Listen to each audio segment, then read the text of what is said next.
நம்ம சேனலை சப்ஸ்கிரைப் பண்ணாதவங்க சப்ஸ்கிரைப் பண்ணுங்கள், பக்கத்தில் இருக்க பெல் ஐக்கானையும் ப்ரெஸ் பண்ணுங்கள் ஃப்ரெண்ட்ஸ். இப்போ நான் சொல்ல போகிறத இன்றைக்கி நைட்டே வந்து நீங்கள் கரைச்சி வச்சிடணும். அது எப்படின்னாக்கா, இப்போ இந்த கப்பில் நான் 3 கப் அளவு கேழ்வரகு மாவை நல்லா தண்ணியில் கரைச்சி நேற்று நைட்டு நான் செட் பண்ணிட்டேன். இன்றைக்கி வந்து நான் உங்களுக்கு செஞ்சு காட்ட போகிறேன். அந்த மாதிரி தான் இந்த கூழை வந்து கரெக்டாக நம்ம பர்ஃபெக்டாக பண்ணணும். இது செய்கிறதுக்கு 3 நாள் ஆகும் ஃப்ரெண்ட்ஸ். இப்போ இன்றைக்கி நைட்டு நீங்கள் கரைக்கிறீங்கன்னா இதை மறுநாள் சாயந்தரம் வந்து நம்ம காய்ச்சுவோம். அதுக்கு மறுநாள் காலையில் தான் வந்து அதை கரைக்கணும். அப்போ தான் உங்கள் கூழ் வந்து நல்லா டேஸ்ட்டாக இருக்கும். அதாவது வந்து ஃப்ரெண்ட்ஸ் என்ன சொல்ல வரேனாக்கா, இப்போ வந்து கூழ் ஊற்ற போகிறீங்கன்னா வெள்ளிக்கிழமை நைட்டு வந்து நல்லா கரைப்பாங்க, சனிக்கிழமை சாயந்தரம் வந்து காய்ச்சுவாங்க, ஞாயிற்றுக்கிழமை மத்தியானம் தான் வந்து கூழ் வந்து ஊற்றுவாங்க. இதான் வந்து பர்ஃபெக்டான இது. இப்போ 3 கப் அளவு நீங்கள் கேழ்வரகு மாவு எடுத்திங்கன்னா 1 கப் அளவு வந்து நொய் எடுத்துக்கலாம் ஃப்ரெண்ட்ஸ். இப்போ ஒரு பாத்திரத்தில் நான் தண்ணி வச்சுட்டேன். நம்ம நொய்யை வந்து நம்ம நல்லா ஊற வச்சுட்டு அதுக்கப்புறமேட்டு நீங்கள் வேக வச்சிங்கன்னா நல்லா வந்து வெந்துடும், நல்லா பசர வேகணும். இப்போ நான் தண்ணி விட்டு ஊற வைக்கிறேன். இப்போ நம்ம தண்ணி நல்லா கொதிச்சிருச்சு. நான் நொய்யை நல்லா கழுவி இதில் ஆட் பண்ணிடுறேன் ஃப்ரெண்ட்ஸ். இப்போ பாருங்கள், நம்மளோட நொய் வந்து இந்த அளவுக்கு நல்லா வெந்துருச்சு. லைட்டாக குழஞ்ச மாதிரி இருக்கணும், ஆனால் ஃபுல்லாக குழையக்கூடாது. அப்போ தான் நமக்கு குடிக்கும் போது நல்லாயிருக்கும் கூழ். இப்போ நம்ம கரைச்சி வச்சுருக்க கேழ்வரகை வந்து நம்ம இதில் கொஞ்சம் கொஞ்சமாக ஆட் பண்ணிடலாம் ஃப்ரெண்ட்ஸ். நம்ம கரைச்சி வச்சிருக்க கேழ்வரகை ஆட் பண்ணும் போது வந்து அடுப்பை வந்து நல்லா சிம்மில் வச்சுக்கோங்க, இல்லைன்னா அடி பிடிச்சிரும். இப்போ வந்து நீங்கள் எந்த கப்பில் வந்து கேழ்வரகை கரைச்சி வைக்கிறீங்களோ அந்த கப்பில் வந்து 3/4 கப் அளவு தண்ணி விட்டுக்கோங்க. அப்போ தான் வந்து கேழ்வரகு மாவு வந்து வேகிறதுக்கு கரெக்டாக இருக்கும். இனிமேல் நீங்கள் அடிக்கடி வந்து கிளறி விட்டுட்டே இருக்கணும், இல்லைன்னா அடி பிடிச்சிரும்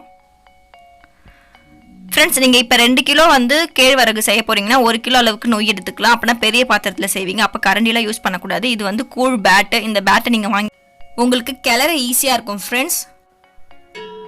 ஒரு 15 நிமிஷம் பார்த்தீங்கன்னா நம்ம கூழ் வந்து கெட்டி ஆகிடும். இது வெந்துருச்சா இல்லையான்னு எப்படி செக் பண்ணணும்னா, ஒரு பாத்திரத்தில் தண்ணி வச்சுட்டு அந்த தண்ணியில் நம்ம கையை வச்சுட்டு கொண்டு போய் நீங்கள் வெந்த கூழில் கை வச்சிங்கன்னா அது நம்ம கையில் ஒட்டாமல் இருந்துச்சுன்னா நம்மளோட கூழ் வந்து ரெடி ஆகிடுச்சுன்னு அர்த்தம் ஃப்ரெண்ட்ஸ். இப்போ இதுக்கு சைட் டிஷ் ரெடி பண்ணிடலாம். நல்லா மாங்காய் வந்து நல்லா ஸ்லேஸ் போட்டு உப்பு மிளகாத்தூள் போட்டு வச்சிங்கன்னா அது இன்னும் டேஸ்ட்டாக இருக்கும் உங்கள் கூழுக்கு சைட் டிஷ்ஷாக. அடுத்து வந்து நம்ம என்ன ரெடி பண்ண போகிறோம்னா, நான் இப்போ வந்து மாங்காவை எல்லாத்தையும் பீஸ் பண்ணி வச்சுட்டேன்.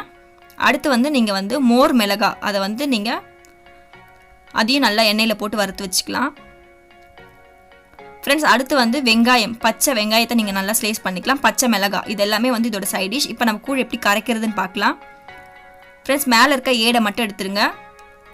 இது 3rd டே ஃப்ரெண்ட்ஸ். அப்போ உங்களுக்கு நல்ல ஏடு இருக்கும் மேலே. அந்த ஏடு வந்து நீங்கள் தண்ணியில் கரைக்க முடியாது, அதனால் அதை நம்ம எடுத்துடலாம். தண்ணியில் கரைச்சாலும் கட்டி கட்டியாக இருக்கும், அதனால வந்து இந்த ஏடு நமக்கு தேவைப்படாது. அதனால் நம்ம இந்த ஏடு ரிமூவ் பண்ணிடலாம் ஃப்ரெண்ட்ஸ். ஆனால் இந்த ஏட்டில் வந்து அவ்வளோ ஸ்ட்ரென்த் இருக்குது. இதை நீங்கள் வந்து நல்ல ஒரு கருவாட்டு குழம்புக்கு தொட்டு வச்சு சாப்பிட்டிங்கன்னா நல்லா டேஸ்ட்டாக இருக்கும். இப்போ நம்ம கூழை வந்து எடுத்து கரைக்க ஸ்டார்ட் பண்ணலாம் ஃப்ரெண்ட்ஸ்.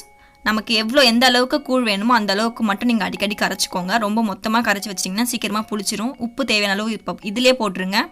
போட்டுட்டு இப்போ கொடுக்குற மிக்ஸ் தான் வந்து நீங்கள் கடைசி வரைக்கும் கட்டி கட்டியாக இல்லாமல் இருக்கும். அதனால் ஆரம்பத்துலேயே நல்லா வந்து உப்பையும் அந்த கூழையும் வந்து நல்லா பிசைஞ்சிருங்க. இதிலே வந்து நல்லா கட்டி எல்லாமே வந்து நல்லா கரைஞ்சிரும். இதுக்கப்புறமேட்டு நல்லா உங்களுக்கு எந்த அளவுக்கு தண்ணியாக வேணுமோ இல்லை கெட்டியாக வேணுமோ அந்த அளவுக்கு நீங்கள் தண்ணி விட்டு நல்லா கரைச்சிடலாம். இனிமேல் தண்ணி வந்து உங்களுக்கு எவ்வளோ விருப்பமோ அந்த அளவுக்கு நீங்கள் ஊற்றி கரைச்சிக்கலாம். இது சிலவங்க தண்ணியாக குடிப்பீங்க, சிலவங்க கெட்டியாக குடிப்பீங்க. இது எல்லாமே நம்மளோட சைட் டிஷ் ஃப்ரெண்ட்ஸ்.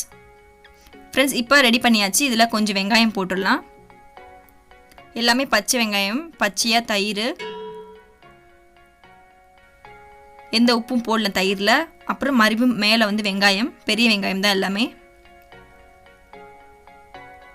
இந்த மாதிரி போட்டு குடிச்சிங்கன்னா உங்கள் மோர் வந்து இன்னும் டேஸ்டி ஆகும். இது டெக்கரேட்டுக்கு நம்ம வந்து மிளகாய் வைக்கிறோம். இந்த மிளகாய் வந்து நீங்கள் கடிச்சு சாப்பிட்டிங்கன்னா அவ்வளோ டேஸ்ட்டாக இருக்கும். ஒரு வாய் கூழ், ஒரு வாய் மிளகாய் வச்சு நீங்கள் சாப்பிட்டிங்கன்னா அவ்வளோ அட்டகாசமாக இருக்கும் ஃப்ரெண்ட்ஸ். கூழ் ஊற்றுற பழக்கம் எதனால் வந்துச்சுன்னா, ஊர் சைட்லலாம் வந்து சித்திரை மாதம் தான் ஊற்றுவாங்க. அந்த டைமில் வந்து ஊர் வறண்டு இருக்கும். அந்த வறட்சியை வந்து போக்குறதுக்காக வந்து நிறைய பேர் பசியில் இருப்பாங்க, ஏழைங்களாம்.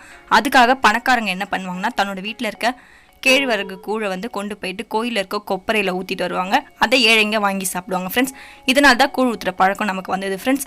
ஓகே ஃப்ரெண்ட்ஸ், சப்ஸ்கிரைப் பண்ணாதவங்க சப்ஸ்கிரைப் பண்ணுங்கள், பக்கத்தில் இருக்க பெல் ஐக்கானையும் ப்ரெஸ் பண்ணுங்கள். பாய் ஃப்ரெண்ட்ஸ், நெக்ஸ்ட் வீடியோ சூப்பராக கொண்டு வரேன்.